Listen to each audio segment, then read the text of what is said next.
Hey, what's up guys? Welcome to our second month's Patrick Adair Supplies subscription box tutorial. This month we are going to do the Prehistoric Ring. I'm joined here with Dave. He's our kind of master craftsman for all of our glowstone rings, as well as head of quality control.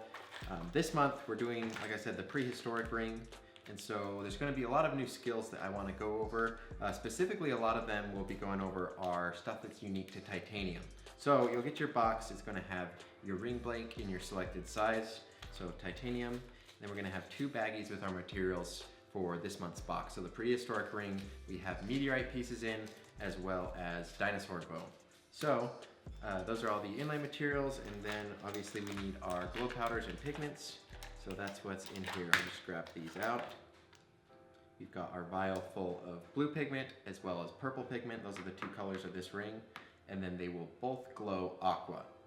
And then of course, 2 extra vials just for mixing in. So let's go ahead and get right into it. All right, so we have all of the materials laid out in front of us, as well as some other just safety and things like that. If you're going to wear gloves, make sure you're using thin nitrile gloves. These will break rather than stretch if you get them snagged in anything. So that's very important for safety. And then dust mask that covers your nose and mouth, very important for just any fumes. Of course, a face shield. This will be very handy for just safety, avoiding things getting flung at your face. So now our next step is going to be selecting the mandrel we want to use. I'm gonna get out the titanium for this one. And titanium is a lot more prone to scratching than tungsten is. And so there is a risk of the hardened steel on this mandrel. If we spin it on here or tighten it too much, we could leave some marks on there. So what I'm going to do is I'm going to put a layer of electric tape on it, and that'll give it just a little bit of a cushion. And I'll just do one layer, and I'll see it'll make it a little bit bigger, so I'll do it a step down from that. I'll just start at one of the cuts in the mandrel and finish at that same point. So that'll just protect our ring blank a little bit better. That'll save us a polishing step at the end. And then it just makes it a little bit easier to pull off if we get super glue on the sides or anything like that. So that is the fitment we want for the mandrel. So I'll set these aside. Our inlay materials, very simple and straightforward for this month's ring. We've got the pieces already pre-cut and sized for you, so they should just be ready to go. And then the pigments, just going to need to do a bit of mixing for these. So these colors are fairly straightforward. Black can be a little bit more tricky. That's what we did last month. But I'm still going to want to do a couple of color samples. So my first step, I'll pour some. This is aqua glow powder. I'm just pouring a little bit in there because we're doing 2 colors. We don't need that much in each vial.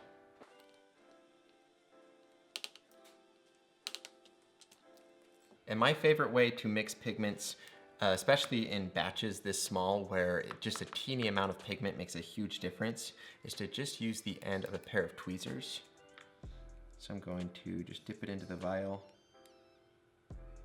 And I've just got a teeny amount. I'll need just a little bit more than that, I'm pretty sure.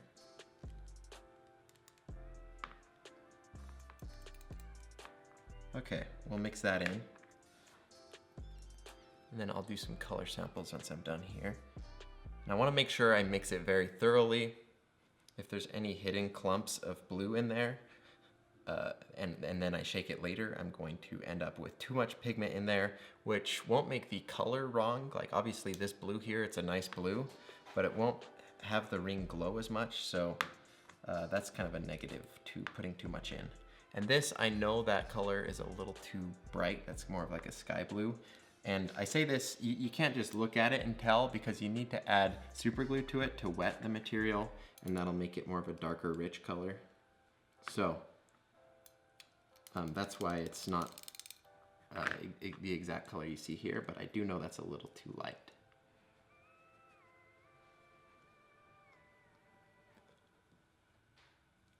Okay, that's dark enough that I'm going to do a color sample for it. I do think I might have to add a little bit more, but we'll do the purple and then test them both at the same time. I've got blue pigment on the end of this, so I'm gonna get a paper towel. Just wipe that off.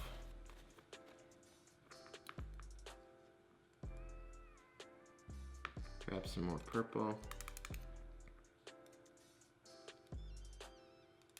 It's too much. I think that should be just right. And of course, if I add too much, I can always add more glow powder to this to dilute the color. So my recommendation would be to start with a very small amount. That way you leave yourself with a lot of room for error. And as long as you've got, as long as we're careful, this should be enough to complete one ring. That purple is a little bit light. If you're ever unsure, just do a color test. See if you like the color. If you don't, add a little bit more and then do another test. This is probably like my 1000th time mixing pigments, so I've kind of gotten a feel for it.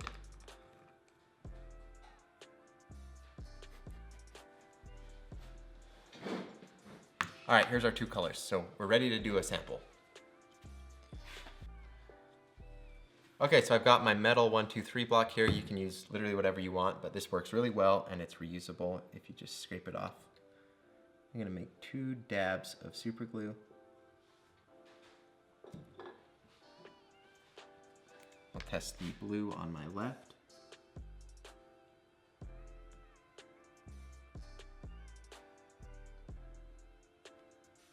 Okay, that's looking a little bit light. Now I'll test the purple.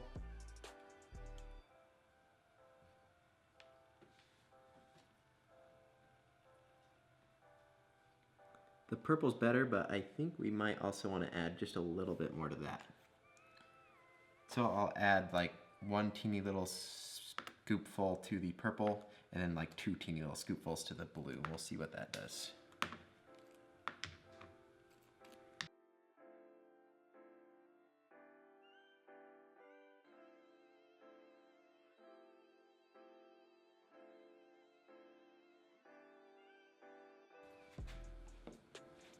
You want to be careful with your caps. You don't want to put the cap for the purple pigment into your entire vial of glow powder, because that can kind of tint the color. So just be mindful of that. Shake these both up.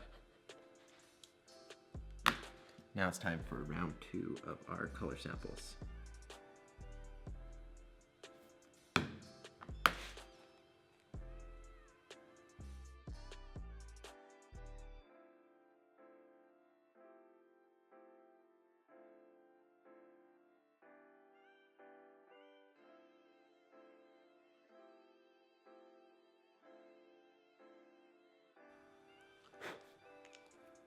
All right, yeah, that blue is awesome.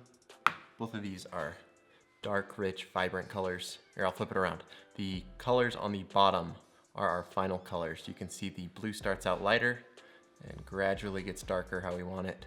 The purple didn't change too much. We just did a 2 different color samples, so fairly similar, but in the end we got the colors we want. This ring specifically, I like dark, rich colors for, so that's what we're gonna go with.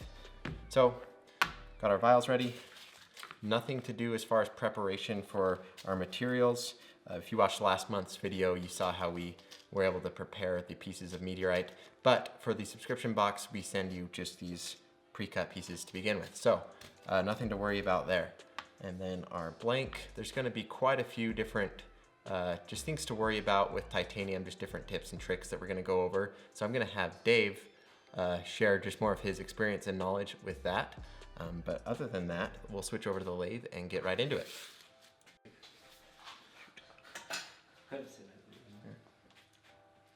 All right, so I've got my lathe out. I'm just going to put the mandrel in the chuck. You can see the titanium ring is a couple of steps up our mandrel, so I'm going to poke the mandrel out a little bit more. That way I'm able to keep my hands away from the kind of dangerous chuck jaws. So now I need to fit the blank on here how we want. So the kind of just like the rule of thumb for this is you want to slide it on as far as it'll go without forcing it.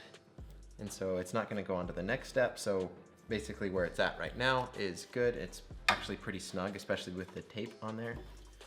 Now I can go ahead and turn the screw, and that will force the tines of the mandrel onto the ring, and that is super solid on there. I cannot get that to wiggle, and I didn't put that much force. The idea is that you want to give it enough force, enough turning torque that the ring will stay in place, but not a lot more. You don't want to damage the ring or your mandrel. Alright, so I've got all my inlay materials laid out, and like I went over last month, I used the general rule of taking the ring size and adding 2. But for this one, it's going to be a little different. This ring is a size 11, so it'd be 13. I'm going to add 1 more piece so I can get an even amount of both inlay materials and really show them both off. Yeah, so this is a little bit like, we're using 2 different inlay materials for this ring. So we want to make sure we're showing everything off, displaying it nicely. So if you're going to err on having less or more, I'd say err on having more inlay materials. But of course, it's always up to you. We are also going to be using 2 different colors, which is a little different, but it's not too tricky. So we'll just go ahead and get started.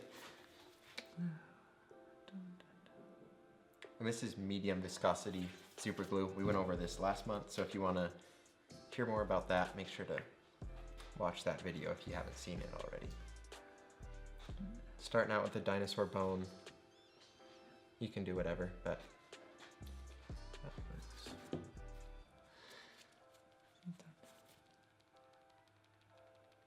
And one thing to note with these powders, you'll see Dave, he switches off between the blue and the purple, because at this point there's going to be kind of an outline around each of these inlay materials.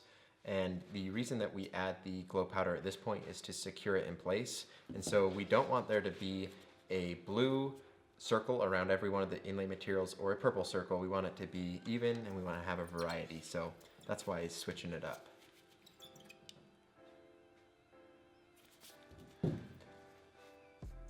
And then most pieces are fairly straightforward.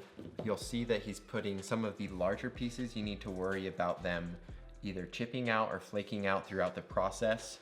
And so what you want to be careful to do is make sure the largest side of your inlay material is the side that's touching the bottom of the groove. That way it's anchored in there a lot more securely. It's also very important that you don't just switch off between your 2 inlays, like meteorite, dinosaur, bone, meteorite, dino, just because that'll give it an unnatural look. Yeah, for sure. When you just switch off, it ends up looking, I don't know, like if you ever make a ring and you just switch off between the 2, it's a whole different look. Not necessarily a bad thing, but it definitely doesn't look natural like we like to make them look. So we really try to do our best to make it look random. Just if you even want, you can literally get a random number generator, a pair of dice, and figure out some system you want. You can roll the dice, and whatever number it is, that's how many millimeters apart from the last piece you'll do it. And you can roll another die and use that to pick where on the ring you put it. So whether it's far to the left, the middle, or the right. So all of that, if you really want to, get crazy, you can literally roll a pair of dice and just not have to worry about overthinking anything.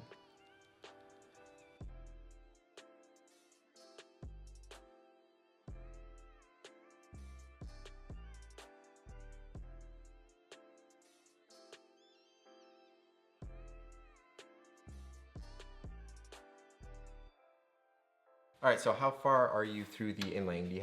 It looks like you've done about 75% of the materials? Yes, sir. Okay, so we just have, let's see, literally 6 more pieces to add. And so at this point, it's a really good time to go and check and really strategically place those last few pieces. So if you see anything you don't like in the ring, this is a really good time to correct it. So just kind of a quick inspection. We just want to make sure everything is kind of randomized, make sure we haven't done like 5 pieces of dinosaur bone in a row. And you can see, just looking at it quickly, everything looks pretty good. Obviously, we're gonna have some repetition that is good and natural too. So that should be good. Yeah, now we're ready to place in those final materials and just kind of throw them wherever. We'll do All right, so all of the pieces are now in. Everything's how we want it.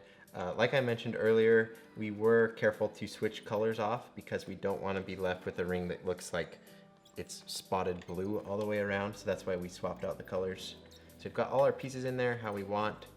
And now from here, we're just going to be kind of building up the colors.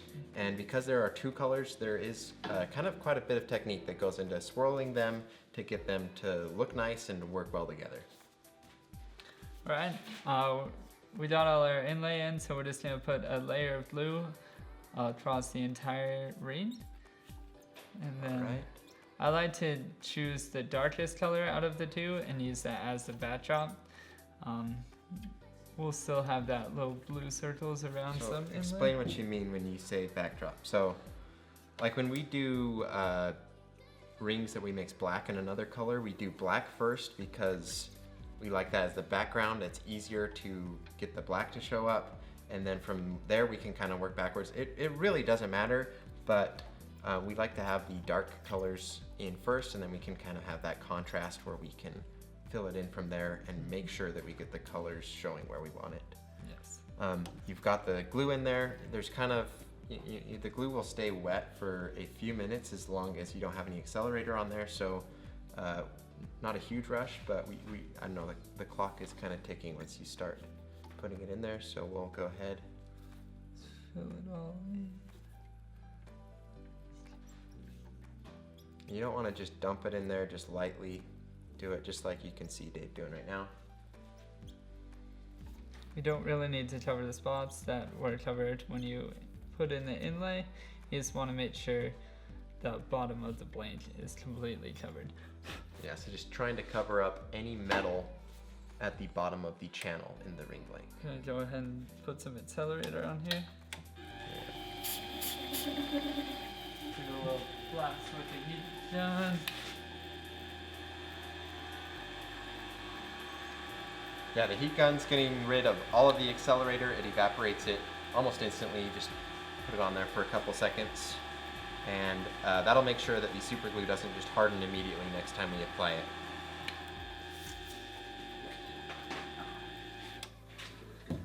Alright, now we can go over how to get a good mix on your colors. And there's two ways I like to do this, and I'll show you both of them. One of them would be to go through and put tiny dots, just barely any glow powder at a time. This is definitely gonna be your slower method, but it will still work. Yeah, you'll get good results. So you just put super glue on is probably a quarter of the ring. That way we can focus on just that spot, make sure that's good, and then move on from there. And then I'll show you on this section how I usually do it. You just put down a nice amount of super glue. And then I'll take my blue and go from side to side, just doing bigger patches. Okay. And You'll then- see he's not putting down huge clumps all at once. If you do a big clump, it's just going to be only blue, and we like to get the colors to swirl together. That way they blend a little bit more elegantly. And so when you put down just those light layers, you just do a light layer of blue, light layer of purple. That way you can get some good swirling. And obviously you want to have each color show up as its own in quite a few spots. So in some spots on the ring, you'll see Dave, he puts down a little bit heavier or thicker of a pile. And that way we can for sure be able to see and showcase the blue in the ring, and then same thing for the purple. But for the most part, probably for the other like 50% of the ring, it's nice to have a good just kind of mix of both. Yep. And you do, I want to be careful not to tell you guys to mix it too much. If you are super careful and you put it down super light, you're just going to get both the colors mixing together. And especially for like colors like this, you can get like gross, muddy looking colors that are like in between. And especially if we were doing like an orange in here, you could get some really bad results. So you don't want to mix it too much, and it depends on the color. So there is definitely a kind of a learning curve of it, of what you want to do to get the better looking color results. But especially for these colors where they're so similar, just literally right next to each other on the color wheel, they do look good whether they're mixed, swirled, completely mixed, etc. So this is a better ring, I think, to learn mixing on because there's not a lot that can go wrong. Okay, so I'm gonna pull this out of the lathe. Get right up close. And just, if this is your first time doing a color mixed ring, I'd really kind of look at this and do your best to replicate this. So you can see, like this section in particular, there is not a lot of, like you can't tell whether there's blue and purple, it's kind of just mixed pretty well. But on some of the other sections, like this spot is really heavy with purple. So you want to showcase both the colors, you don't want to mix it too much. You want to have a really good variety of everything. So we've got spots of blue, that's awesome. Spots of just purple, that's great. And then just everything in between. And I would say if you're getting it looking too clumpy, like there's just a patch of blue, then a patch of purple, it's definitely not what you want to go for. So I would just say do lighter sprinklings of the powder and just do a lot more layers to build up the ring. Yeah, it's pretty straightforward. It's just you gotta figure it out.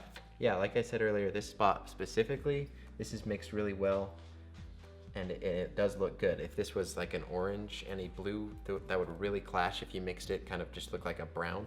And so you wouldn't want to mix it as thoroughly as you are here, but it's just kind of a color by color case that you strategize that for.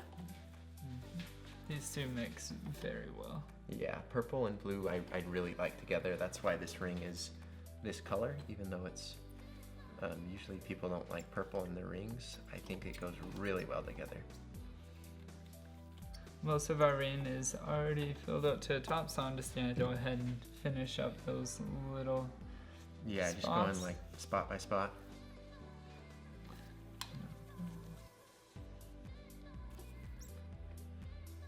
Basically, you just need every surface of the inlay to be as high or higher than the edges of the titanium of the ring blank.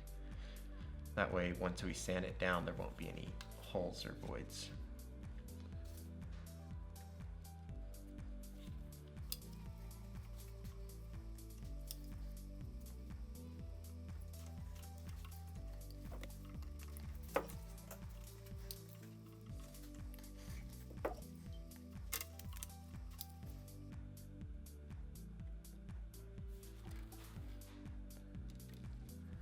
I'm just gonna go put some clear layers where there isn't quite enough, but just not enough to justify putting more glow powder.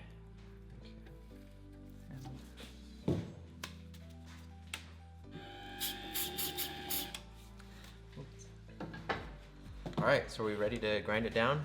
Yes, sir. Awesome. Yeah, just looking at it, you can see we've got all of the material above the surface of those edges on the titanium. And then anything excess, like there's some extra powder here, if you're worried that you don't have enough super glue, you just blow at it, wipe it away. You can see that we've got it taken care of. So yeah, this should be fairly straightforward. We were able to get a really clean inlay. A lot of the times, especially when you're just starting, you're going to have super glue running over the edges. It is kind of hard to control where it goes.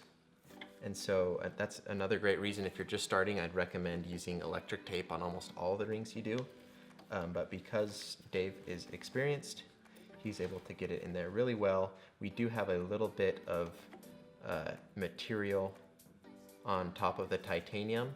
And titanium, you gotta be careful because you can scratch it pretty well and you don't wanna have to remove those because you're gonna be making the ring too thin at that point. So there's not a ton of room for error for this. So we wanna be careful. Obviously there literally is no way to avoid getting a little bit on the edges, so we're always gonna have to take care of that. But it's best to do just as minimal as a job as you can. That way you don't have a ton of extra inlay material on the edges, which is gonna make it hard later. So we're gonna follow the same sanding process as we did last month, but I'm only going to focus on spot sanding the meteorite pieces because dinosaur bone is really easy to work with, so it'll just shave off really nice when I'm doing the sideways sanding. One thing to note is when you're doing spot sanding with titanium, it is very brittle. So if you hit the side, you can ruin your ring essentially. Not brittle, but soft. Soft. Yeah, you don't, and especially with the Dremel, that's gonna leave deep scratches, so. Yeah, little scratches are okay, but you want to be really careful. Yeah, be gentle, especially your first few times doing with titanium. Okay, now for this step, there is going to be debris flying, and like we said last month, if you have uncured super glue, that can kind of fling around when you hit it with the Dremel. So always make sure you're wearing a face mask, goggles, mask, just all the safety equipment you need to be safe.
All right, so that step is finished.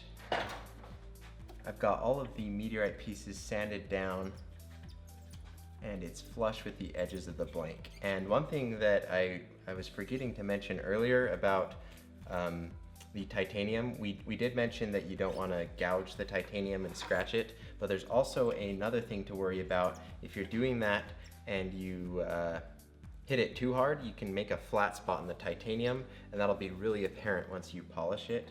So you got to be careful to avoid that. So just be as gentle as possible. One thing I like to do is hit it while I'm moving. So I turn on the Dremel, and then I just kind of skim over it lightly, and I just do that until I can see it barely starting to hit the titanium. And if you do that and you're careful, you should avoid those flat spots as well as any of the rough gouges that are difficult to sand out. All right, now from here, we've got all of the high points sanded down, at least where the meteorite is, and then the rest is fairly straightforward. The dinosaur bone is easy to sand through, and so we just got to sand it all flush, and then we'll switch over to the hand sanding finishing steps.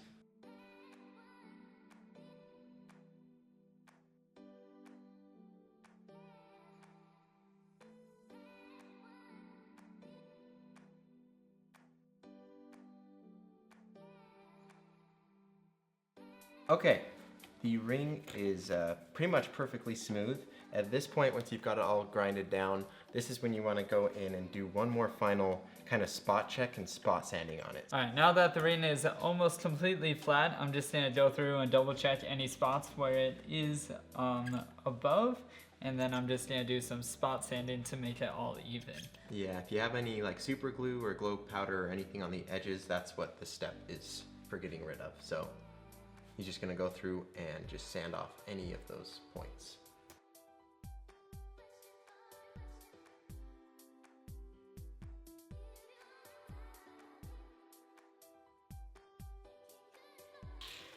All right, so we've got everything off the edges. Yeah, so at this point, it's okay if there's just the teeniest amount of stuff left over on the edge. That'll get sanded away. So at this point, this is where we'll switch to our sandpaper, and we'll just do a really good thorough job there. And when we're done with that, we'll just need to polish it and we should be done.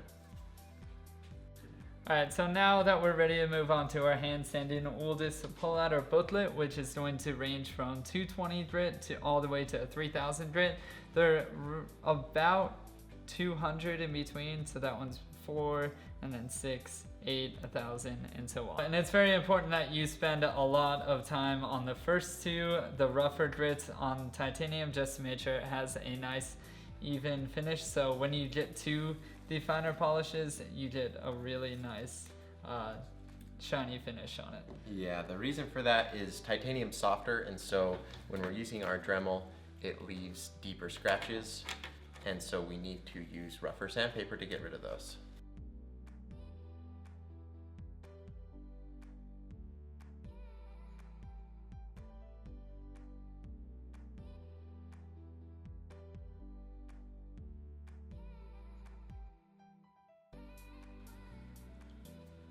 Okay, so I just did a really thorough job with the 220 grit sandpaper, and I want to inspect it after this step, because if I just move on from here and I leave scratches unaddressed, I'm going to finish up my sanding and I'm gonna have to start all the way over. So I wanna make sure everything's good to go from here. It looks like I did do a thorough enough job that we can move on to the next one. You just wanna make sure there are no major scratches and it's all just the fine scratches that were caused by the sandpaper itself. And then also one thing to be aware of is titanium is softer, like I said, and so the bevels on it are harder to keep sharp and just kind of nice and crisp. And so in order to keep them, you want to be careful not to round off the edges while you're sanding it. So just kind of make sure everything you're doing is parallel to the work surface. That way you won't round off those bevels.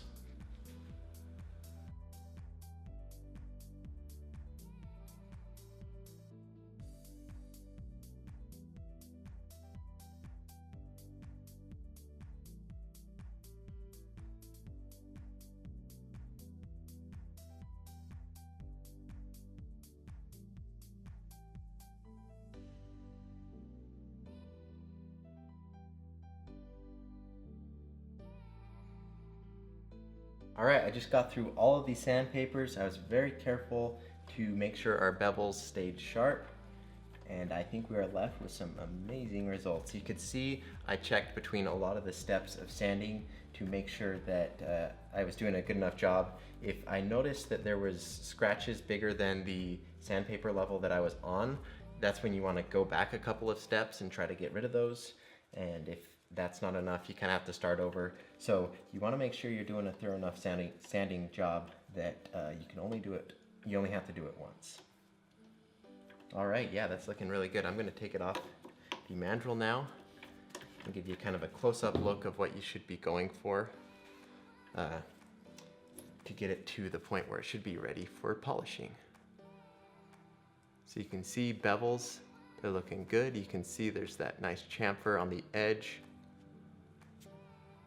And everything else is nice and flat. There's no bumps sticking up. It's really easy to fill with your finger any bumps. You'd be surprised by how accurate you can get a ring by just feeling it with your finger. And this is perfectly smooth.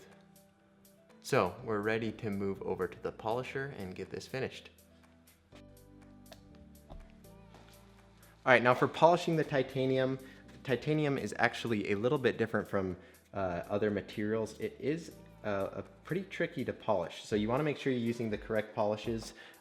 Titanium is specifically meant for using white and green polish. It's really just universal. If you go to Amazon and get white polish, it's going to be the same as from any other manufacturer. Same thing with the green, as long as you get from a reputable brand, obviously. And so the white, that's going to get rid of any just imperfections, minor micro scratches, anything like that. Just perfectly smooth out the ring. And then the green is what's going to bring out the polish and give us kind of that mirror finish that we're going for. So I'll start on the left. I'll just get a little bit of polish on my wheel. And then especially with titanium, you don't want to be very aggressive with how you polish it. So I'm just tapping it to the wheel and then rotating it just slightly, and then just repeating this process. You do not want to go very hard on titanium. This is, you'll be left with what's called an orange peel finish, and that's not what you want. So just doing it very carefully, very lightly. I'm just going to take my time. I'm probably going to end up rotating the ring around probably 4 or 5 times before I switch to the right side. That way I know I've got a very thorough polishing done to it.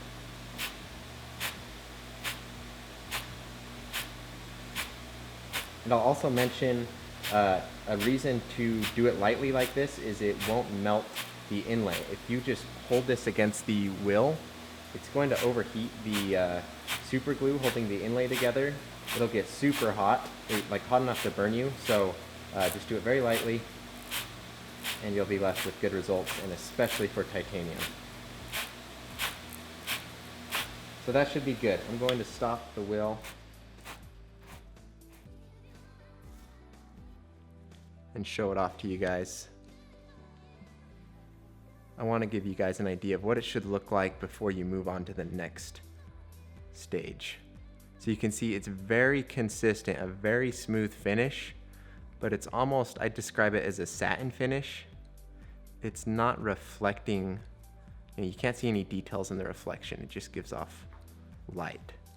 But it is still a very nice finish on there, nice and smooth, no issues with it. When you have no issues, no imperfections, that's when you're ready to move on.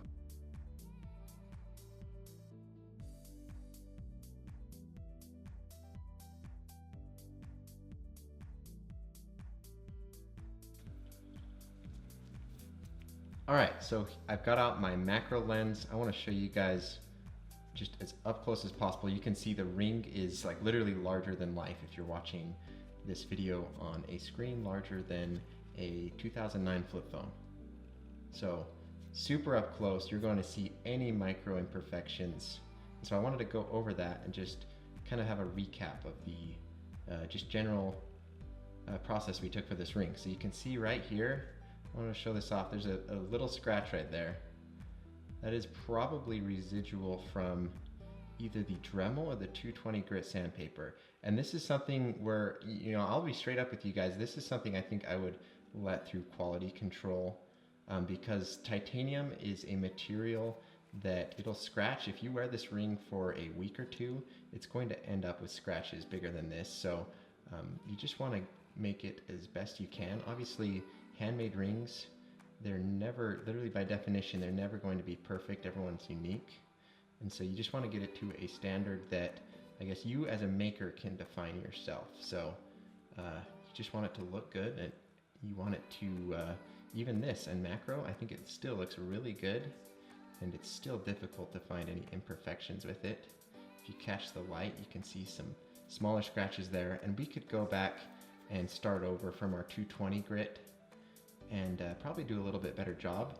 But the trade-off for that is every time you sand the ring, the bevels are going to be made a little bit more round. And so I think this is kind of a perfect medium. It's something that I've kind of zeroed in on how much sanding you want to do versus how many imperfections you want to allow.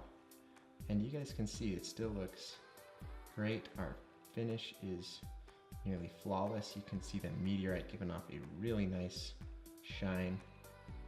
And then let's talk about the inlay itself, the glow colors. So we've got our blue and purple. You can see how it's swirled. This spot specifically, there's just a little bit of purple swirled in there. Got our blue here, and it goes more to purple right here. I think we've got a really, really nice blending of everything. We've got purple near the dinosaur bone and then kind of a little spot of blue. I think this is, it's just perfect, exactly how we want it. It's mixed a lot more here than it is in some places. We've got a very good variance on this ring. So yeah, that's going to be it for this ring. If you guys have any questions, be sure to let us know. We want to make these videos as informal as possible and be able to equip you guys with all the knowledge you need to make these beautiful rings. So I will leave the video off with a couple more photos. We'll do some glow shots, all of that. But other than that, thank you guys so much for watching. And if you got any feedback, let us know, and we will see you in the next one. Thanks.